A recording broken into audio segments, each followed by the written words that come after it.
అమ్మ వంట ఛానల్కి స్వాగతం అండి. ఈరోజు మనం వడల పులుసు ఎలా పెట్టాలో చూపిస్తాను.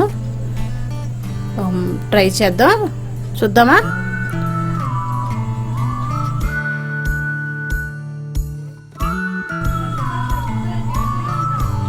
నాలుగు వడలు తీసుకున్నానండి. ఈ వడల పులుసు అనేది చాలా బాగుంటుంది, టేస్టీగా. 4-5 ఉల్లిపాయలు తీసుకున్నానండి. 3 టమాటాలు తీసుకున్నాను. కొంచెం చింతపండు నానబెట్టుకున్న చింతపండు అండి అది. 4 పచ్చిమిరపకాయలు. ఫస్ట్గా కళాయి పెట్టి ఆయిల్ పోస్తున్నానండి. ఆయిల్ పోసాక మనం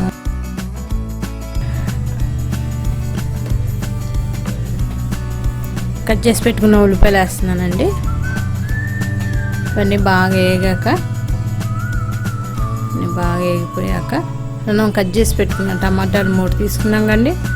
అవి కూడా కట్ చేసుకొని ఈ ఉల్లిపాయల్లో వేస్తున్నాను. ఈ 2 బాగా కలుపుకొని, వడల పులుసు చాలా బాగుంటుంది. 1/2 స్పూన్ ఉప్పు వేసాను, కల్లుప్పు. ఈ ఉప్పు ఎందుకు వేసానంటే ఉల్లిపాయ, పచ్చిమిరపకాయలు, టమాటాలు బాగా మగ్గుతాయండి, దగ్గరగా ఇది కూర. మూత పెడుతున్నానండి. మూత తీసి ఒక 1/2 స్పూన్ పసుపు, 1 స్పూనున్నర కారం. పులుసు కదండి, వడల పులుసుకి కావాలి. 1.5 స్పూన్ కారం, ఒక గ్లాసున్నర నీళ్ళు పోసాను. మూత పెట్టి ఒక 2 నిమిషాలు అలా మూత పెడితే దగ్గరికి అయ్యిద్దండి. అయిపోయిందండి కూర, చూసారా దగ్గరికి అవుతుంది. ఇప్పుడు మనం నానబెట్టుకున్న చింతపండు, ఇవన్నీ ఎలా ఉడుకుందో చూస్తారా. ఉల్లిపాయ అన్నీ చక్కగా నానబెట్టుకున్న చింతపండు గుజ్జు పోస్తున్నానండి.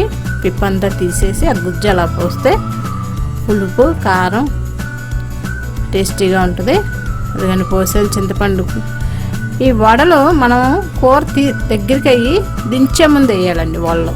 అదిగోండి, నేను 4 వడలు తీసుకున్నా కానీ ఆ 4 వడలు సగం కట్ చేసానండి, ఫుల్ వేయలేదు. దించే ముందు వేస్తే మనం ఎట్లా వేసామో ముక్క వడ అట్లాగే ఉంటుందండి. ఫస్ట్ వేస్తే కరిగిపోతుంది. అయిపోయిందండి వడల పులుసు. చూసారా ఎంత కలర్ఫుల్గా ఉందో, సూపర్గా ఉందండి. అది చూడండి. అసలు వడల పులుసు ఎట్లా చేయాలో చూపించాను మీకు. మీరు కూడా ట్రై చేయండి, చాలా బాగుంటుంది. ట్రై చేస్తే ఎప్పుడు ఏ కూరగాయలు లేనప్పుడు గౌక్కునే మన ఇంట్లో తయారు చేసుకోవచ్చండి. చాలా టేస్టీగా ఉంటుంది. మీరు కూడా ట్రై చేస్తారా?